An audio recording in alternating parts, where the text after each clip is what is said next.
கொஞ்ச நாளா சமூக வலைத்தளத்துல நம்ம விஷாலுடைய பேர் அதிக அளவுல இடம்பெற்று வந்துட்டு இருக்கு. அதுக்கு காரணம் என்ன அப்படின்னு சொல்லி பாத்தீங்கன்னா, இவர் நடிகர் சங்க தலைவராகவும் தயாரிப்பாளர் சங்க தலைவராகவும் இருந்து வந்துட்டு இருக்கிறதுனாலதான். ஒரே நேரத்துல 2 பணிகளை செய்து வந்துட்டு இருக்காரு.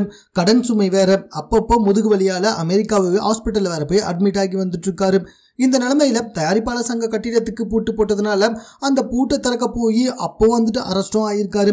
இப்படி பல பிரச்சனைகள்ல சமூக வலைதளத்தில் அவ்வப்போது இவருடைய பெயர் இடம்பெற்று கொண்டே வந்துட்டு இருக்கு. இது பத்தாதுன்னு சமீபத்தில் இவருக்கு திருமண அறிவிப்பை வெளியிட்டாரு இவருடைய அப்பா.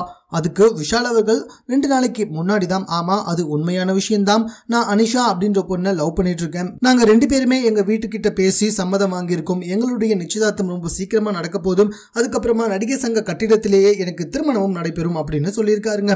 இது பத்தாதுன்னு தற்போது பகிரங்கமா வந்துட்டு ஒரு புகைப்படம் சமூக வலைதளத்தில் வெளியே வந்திருக்கு. அது என்ன அப்படின்னு சொல்லி பார்த்தீங்கன்னா, நம்மளுடைய விஷால் கைதாகிற புகைப்படம் தாங்க. விஷால் கைது அப்படின்னு அந்த புகைப்படத்தால சமூக வலைதளத்தில் ஒரு மிகப்பெரிய சர்ச்சையை ஏற்பட்டிருக்கு. அந்த புகைப்படமும் அப்படியே உண்மை போலவே இருந்து வந்துட்டு இருக்கு. ஆனா தற்போதுதான் இதனுடைய ரகசியம் வெளிவந்திருக்கு. அந்த புகைப்படம் விஷாலுடைய அடுத்த படத்தின் புகைப்படம். விஷால் அடுத்த படத்துல வந்துட்டு காவல்துறையால் கைது செய்யப்பட்டாரு. அந்த புகைப்படம் தான் இது. இந்த புகைப்படத்தை அந்த படக்குழுவினர் வெளியிட்டு இருக்காங்களாம், அந்த படத்துடைய ப்ரொமோஷனுக்காகவே.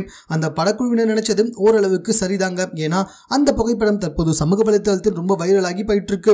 அது மட்டும் இல்ல, விவரம் தெரியாத பல பேர் விஷால் உண்மையிலே கைதுதான் செய்யப்பட்டிருக்காரு அப்படின்னு தவறாகவும் புரிஞ்சுக்கிறாங்களாம். மேலும் இது போன்ற செய்திகளை உடனுக்குடன் தெரிந்து கொள்வதற்கு எங்க சேனலை சப்ஸ்கிரைப் பண்ணுங்க. இது குறித்த உங்களுடைய கருத்துக்கள் எதுவாக இருந்தாலும் எங்களோட ஷேர் பண்ணிக்கோங்க.